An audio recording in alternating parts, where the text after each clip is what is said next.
یہ واقعہ ہے 26 ستمبر 1983 کی ایک اندھیری رات کا، جب پوری دنیا انجانے میں ایٹمی تباہی کے بالکل کنارے پر تھی۔ یہ وہ دور تھا جسے کولڈ وار کہا جاتا ہے۔ امریکہ اور سوویت یونین ایک دوسرے کے شدید دشمن تھے۔ دونوں ممالک کے پاس ہزاروں ایٹمی ہتھیار موجود تھے اور ہر لمحہ یہی خوف تھا کہ کہیں کوئی جنگ نہ چھڑ جائے۔ اسی رات سوویت یونین کے ایک انتہائی خفیہ فوجی کنٹرول سینٹر میں ایک آفیسر ڈیوٹی پر موجود تھا جس کا نام تھا اسٹینسلاو پیٹروو۔ پیٹروو کوئی عام فوجی نہیں تھا، وہ ایک تربیت یافتہ انجینئر اور ایئر ڈیفنس آفیسر تھا جس کا کام یہ تھا کہ سوویت سیٹلائٹ سسٹم سے آنے والے ایٹمی حملے کے سگنلز پر نظر رکھے۔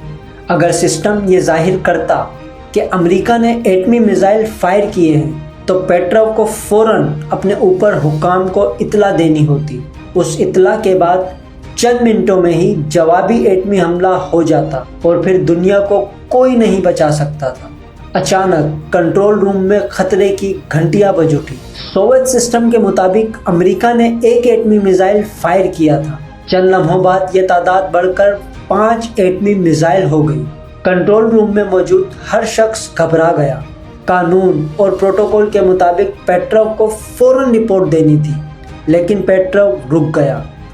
اس نے حالات پر غور کیا اور اس نے سوچا، اگر امریکہ واقعی ایٹمی جنگ شروع کرتا تو کیا وہ صرف 5 میزائل فائر کرتا؟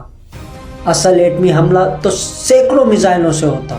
پیٹروو نے یہ بھی دیکھا کہ سسٹم نیا تھا اور پہلے بھی اس میں تکنیکی خامیاں آ چکی تھیں۔ اس نے اپنے تجربے، عقل اور حوصلے پر بھروسہ کیا۔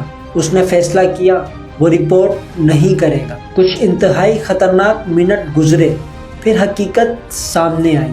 یہ کوئی ایٹومک حملہ نہیں تھا، بلکہ سیٹلائٹ نے سورج کی روشنی کو بادلوں سے ٹکرا کر زمین پر پڑتے دیکھا اور اسے غلطی سے ایٹمی میزائل لانچ سمجھ لیا تھا۔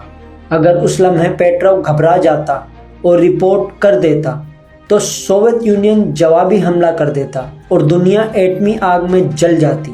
اسٹینسلاو پیٹروو کو اس فیصلے پر فوری طور پر کوئی انعام نہیں ملا۔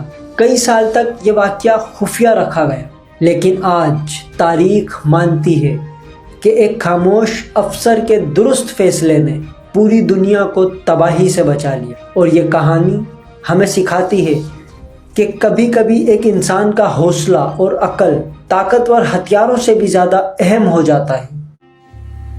Так, все в растерянности где-то 10-15 секунд друг на друга смотрели, осмысливали, что произошло.